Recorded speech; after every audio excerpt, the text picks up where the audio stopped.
More everyday millionaires have been built by real estate than by almost any other path in history. Not tech founders. Not lottery winners. Ordinary people, with ordinary jobs, who bought property. Teachers, nurses, plumbers, office workers, who quietly turned a normal salary into real freedom. And here's what almost nobody tells you. They did it without being rich to begin with. In the next few minutes, I am going to show you exactly how this engine actually works. Why property builds wealth so reliably, and how a normal person can realistically start. Every number I use is based on real, long-term historical data, which I will tell you to check. This is not a get-rich-quick scheme.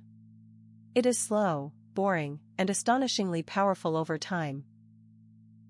Stay to the end, because most people misunderstand the single most important part of all of this. Let's begin with the secret weapon. The one force that makes real estate so different. It is a word that sounds boring but quietly does all the heavy lifting. Leverage. Leverage simply means controlling a large asset using only a small amount of your own money. Let me make this concrete. Say you buy a property worth $200,000. You do not need $200,000. You might put down just $20,000 and borrow the rest. Now here is the magic. The property grows in value based on the full $200,000. But you only invested $20,000. So even a small rise in price becomes a huge return on your money. Say the home rises just 10% to $220,000. That is $20,000 of gain. But you only put in $20,000 to begin with. On the property, that is a 10% gain. On your actual cash, it is a 100% return. That is leverage. The bank's money quietly multiplies the growth of your own small stake. No other simple investment lets an ordinary person borrow so much, so cheaply, so safely. But leverage is only the first of several engines working for you at the very same time. The second engine is appreciation. Over the long run, property values tend to rise. Historically, U.S. home prices have grown somewhere around 3 to 5% a year on average. That sounds slow and unexciting, until you remember that leverage is multiplying every bit of it.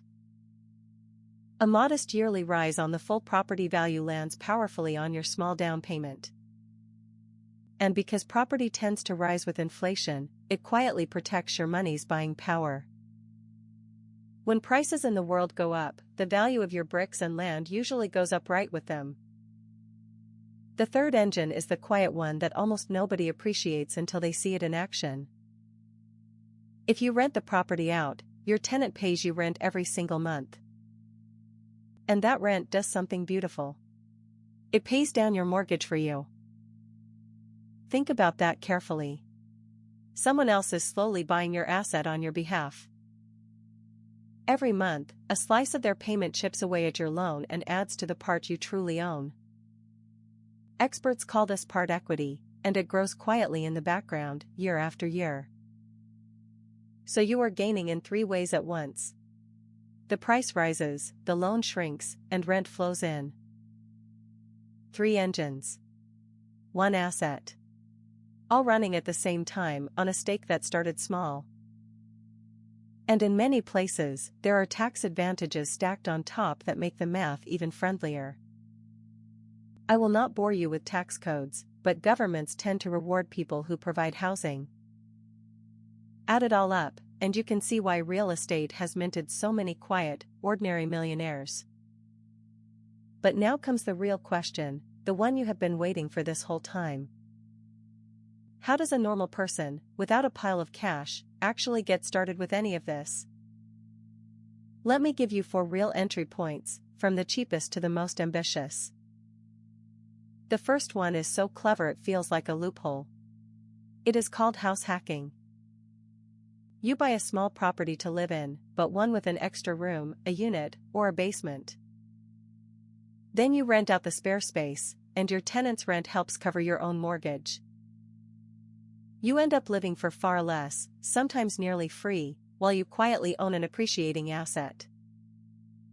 It is the single most powerful first move for someone with a normal income. Live in your investment. The second entry point is the classic one. You save a deposit and buy your first rental property. It does not need to be glamorous. A modest, boring home in a stable area is exactly the goal. You want a place where the rent comfortably covers the mortgage, the taxes, and the upkeep.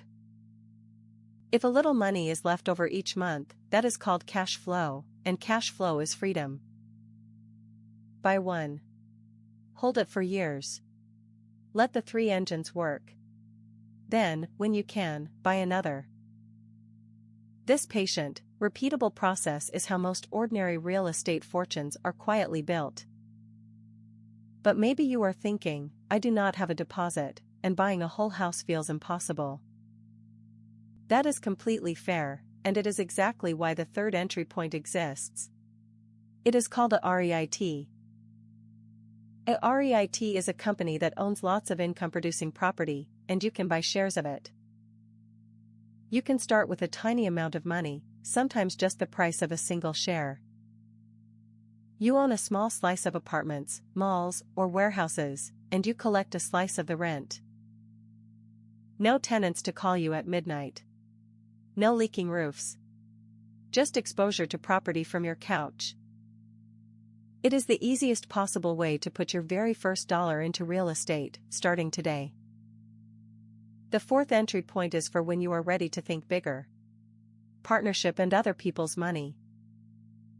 You do not always need your own capital. You can bring the deal, the work, or the knowledge instead. Investors bring the money, you bring the effort and the opportunity, and you split the rewards. Many of the biggest property empires were built almost entirely on other people's money. But that is an advanced move. Walk before you run. Master one small property first. Now, I promised you honesty, so let me be very clear about the risks, because they are real. Real estate is not magic, and leverage is a double-edged sword that cuts in both directions. If prices fall, leverage multiplies your losses just as sharply as it multiplies your gains. Property is also illiquid. You cannot sell a house in an afternoon if you suddenly need the cash. Tenants can stop paying. Boilers break. Roofs leak. Repairs always seem to arrive at the worst time. And buying badly, in a dying area or at a crazy price, can trap your money for years. This is why patience and research beat hype and rushing, every single time, in this game. So protect yourself with 3 simple rules that quietly separate winners from gamblers. Rule 1. Keep a cash reserve, so a broken boiler is an annoyance, not a catastrophe. Rule 2. Buy on the numbers, not on emotion. The math must work before you fall in love. Rule 3. Plan to hold for years, not months. Timing property beats timing the market. Follow those, and you turn a risky gamble into a slow, boring, reliable wealth machine. Now let me reveal the part that almost everyone completely misunderstands about real estate. They think the goal is to find one perfect, magical property that makes them rich overnight. It is not. The real secret is time. The engines I showed you only get powerful when you wait. A property held for 20 years, with rent paying the loan and prices slowly rising, is a fortune. The same property flipped in panic after 2 bad years is often just a loss and a headache. Real estate does not reward the clever. It rewards the patient. That is the whole game.